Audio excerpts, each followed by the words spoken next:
Cricut crafting friends, my name is Chris with Daily Dose of DIY. Welcome to my channel, and today I am going to show you how to make this lovely reverse canvas using heat transfer vinyl and our heat press. And of course, we're going to cut it with our Cricut. Let's get started. The first thing we're going to do to make our reverse canvas is head on over to the craft table, and I will show you all the supplies I used to make this. I will direct link everything in the description below so that you can find it easily. For this project, I used pattern HTV by Cricut in Buffalo Plaid plus plain black. Also, you're going to need a heat press mat and a heat press. I'm using the Cricut Easy Press 2. You'll also need, optionally, a screwdriver or pliers. I'll show you a couple different ways to get the canvas off. You will need a craft knife or utility knife, paint or stain plus a brush, our weeding tools to weed the vinyl, and we're going to need a staple gun to get the canvas back on the frame once you're finished. Of course, we're also going to need a stretched canvas. I'm using an 18 by 20 and a Cricut maker to cut our vinyl. So our first step is to remove the canvas from the frame. There's a couple of different ways you can do that. One is to pry up the staples. You'll need something thin and strong that can get underneath them.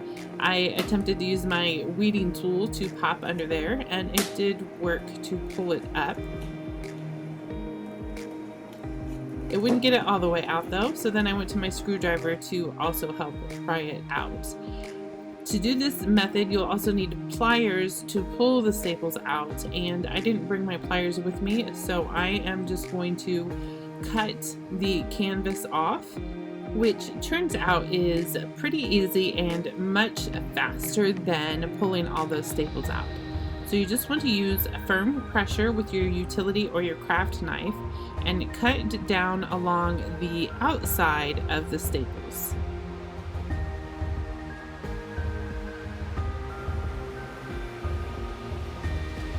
The line doesn't have to be perfectly straight, but you do want to make sure you remain on that outside. And we're just going to go ahead and go along all four sides and get this cut off.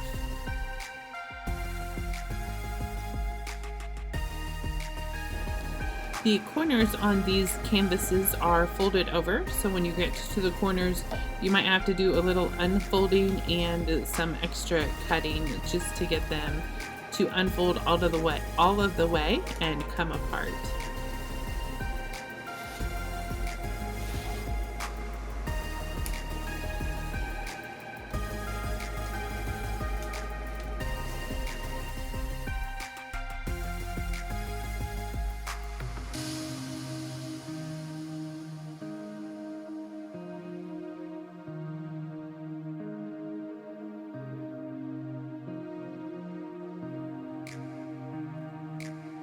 After you've cut through all of the corners, you can go ahead and remove the frame from the canvas.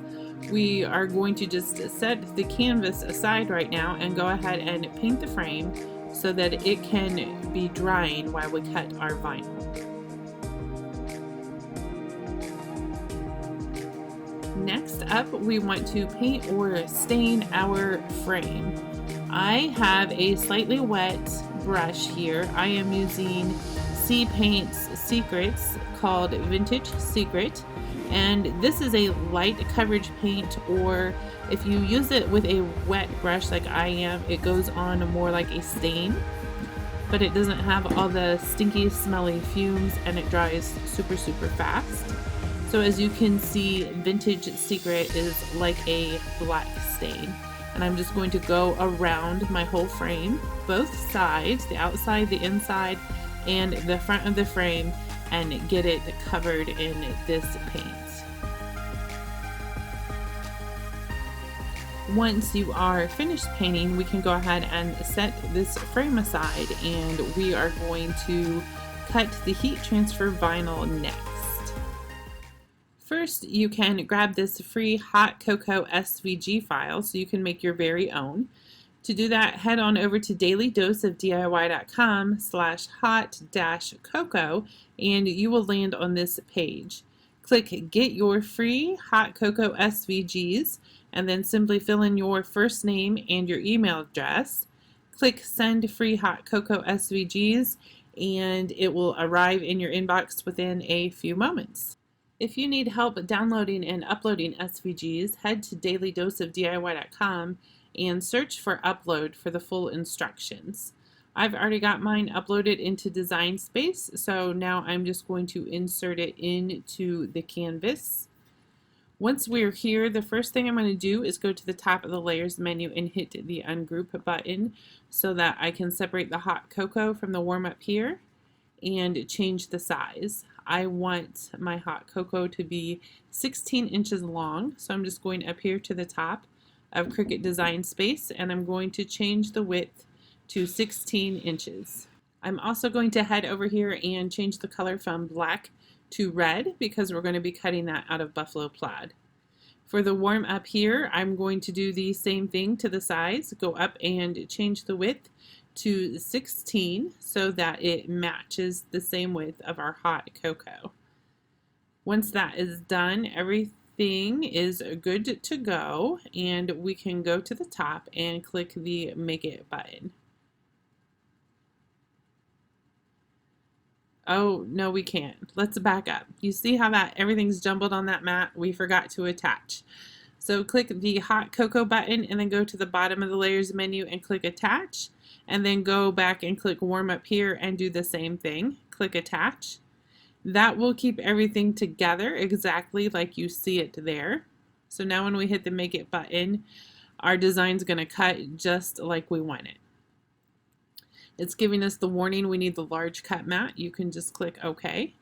We also need to mirror this because it's heat transfer vinyl. So the mat 1 is in black, and then we also need to go down and change the red, which will be our buffalo plaid, to mirror also. Be sure to go back and click mat 1, so Cricut will cut the black HTV first, and then we can continue on. If you have a Cricut Explorer, change your dial to custom. I'm using my maker today, so we are going to go under Browse Materials and we're going to select Pattern Heat Transfer Vinyl to cut. So I can just type in pattern in the search, and once you are on custom with the Explorer, this option will show up too. There's pattern iron-on at the very bottom, so we're going to select that. And then I'm going to leave everything else the same so we can go ahead and go over and load up our mats and get this cut. Since heat transfer vinyl doesn't come with guides to cut, I'm using the help of my Cricut mat so I can cut it in a somewhat straight line.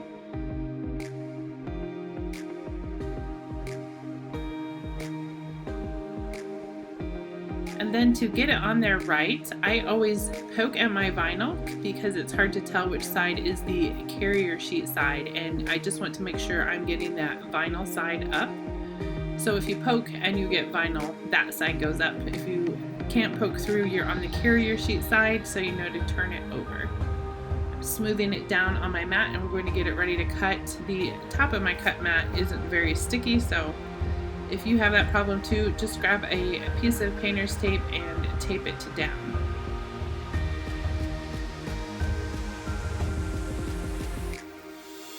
Make sure you insert your mat under the tabs and hold it up against the roller bar and then hit the load mat button, and then we will hit the flash and go button and it will get it cut for us.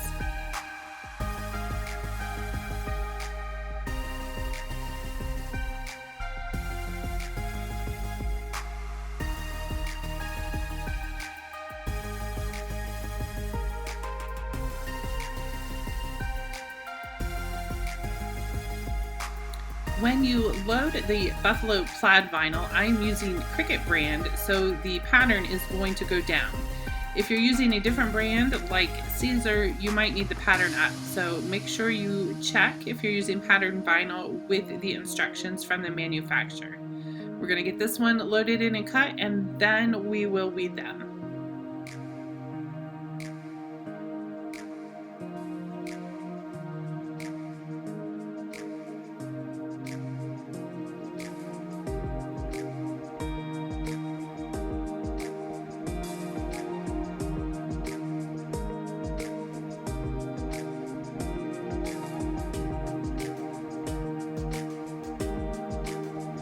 Weeding heat transfer vinyl is fairly simple. I just poke through with my weeding tool to get it started, and then from there you can use your hands for most of it. Since it's not sticky, it comes off rather quick, and then I use my weeding tool to get all out the centers of the letters, and then we are going to be ready to press.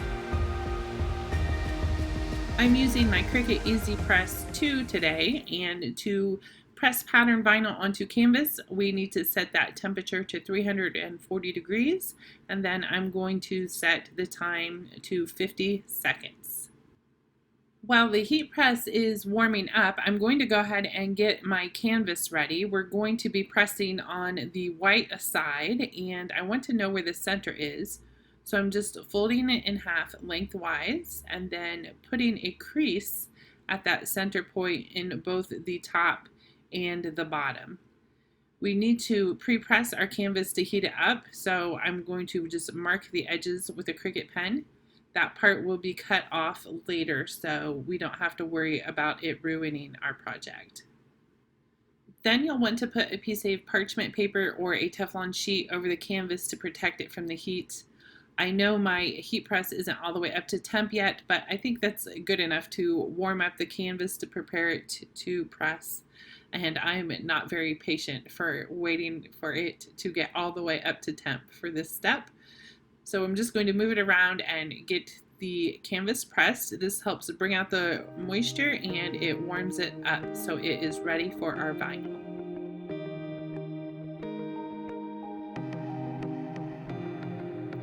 Now I'm going to find the center of the vinyl, the hot cocoa, by folding it in half and creasing it at the top and bottom.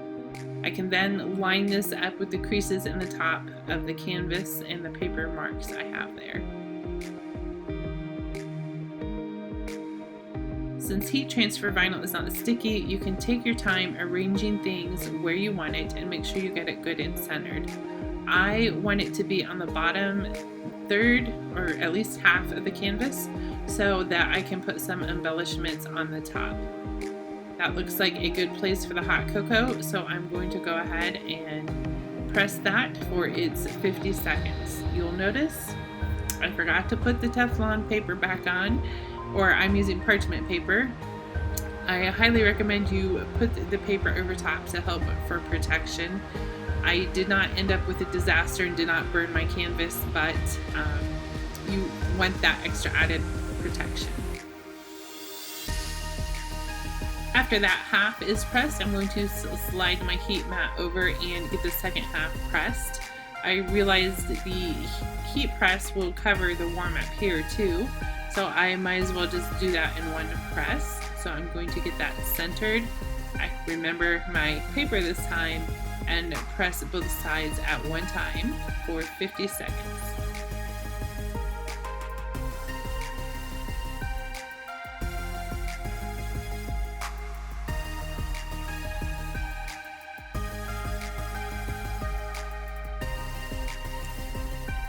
After the front is pressed, we need to flip it over and press the back, each side, for 10 to 15 additional seconds.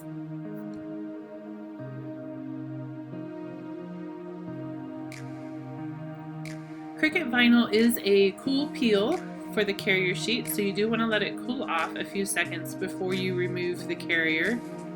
Everything is looking pretty good. I do wish the Cricut pattern vinyl was a little more vibrant, but I do love the way it looks and how it turned out.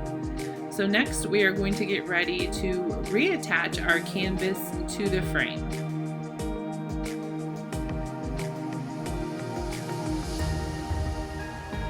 My frame is completely dry now, so I'm going to use it to help find the center. I just eyeball it, but if you have a problem doing that, grab a tape measure and mark the center of your frame also. You can use the guides in the canvas and the fold marks. Once you find it, hold it and flip it over and attach that first staple on the bottom. And then directly across from that on the top, you want to pull the canvas tight and staple the top. I'm going to flip it back over just to make sure we are on center, and then I'm going to do the center of the sides. One side first, pull your canvas tight, and then the other side. Everything looks pretty good to me, so now we're just going to go around the frame, and you want to make sure you stick to that pattern. Do one side, pull the canvas tight, and then do the opposite side.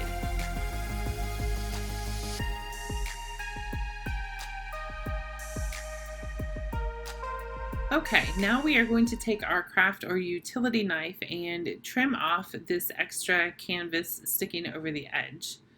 On this time, we want to make sure we stick to the outside of the staples and go all the way down each side. Once you get to the corners, you may need the help of your scissors to just cut a slit in that corner, or you can take your craft blade and go all the way around. Either way, it works the best for you.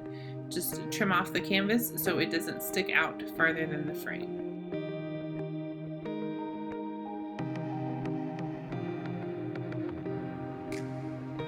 After everything is trimmed up, go around and make sure you have enough staples around the canvas. There is a couple of corners that were flappy that I decided it needed an extra staple in it.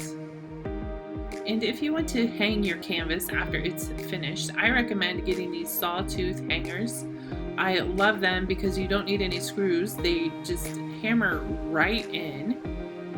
So hammer each side of the sawtooth hanger in. It's easy as that, and then it's ready to hang. I'll direct link these down below for you. This sign looks fantastic. I absolutely love it. Of course, I have to be a little bit extra, so I'm going to add some embellishments next. I found this greenery at Hobby Lobby, and then I made a buffalo plaid bow to stick in the middle. I will link you, if you need help making a bow, to the tutorial I used, which was from Michael's. That will be in the description down below. So I'm just adding some hot glue to the back of it, and I'm going to glue it in place right above my hot cocoa to help just give it that little extra added touch and make it look even more gorgeous. Don't you just love how our reverse canvas turned out? It was so much fun to make, and I just think it's perfect for winter decor.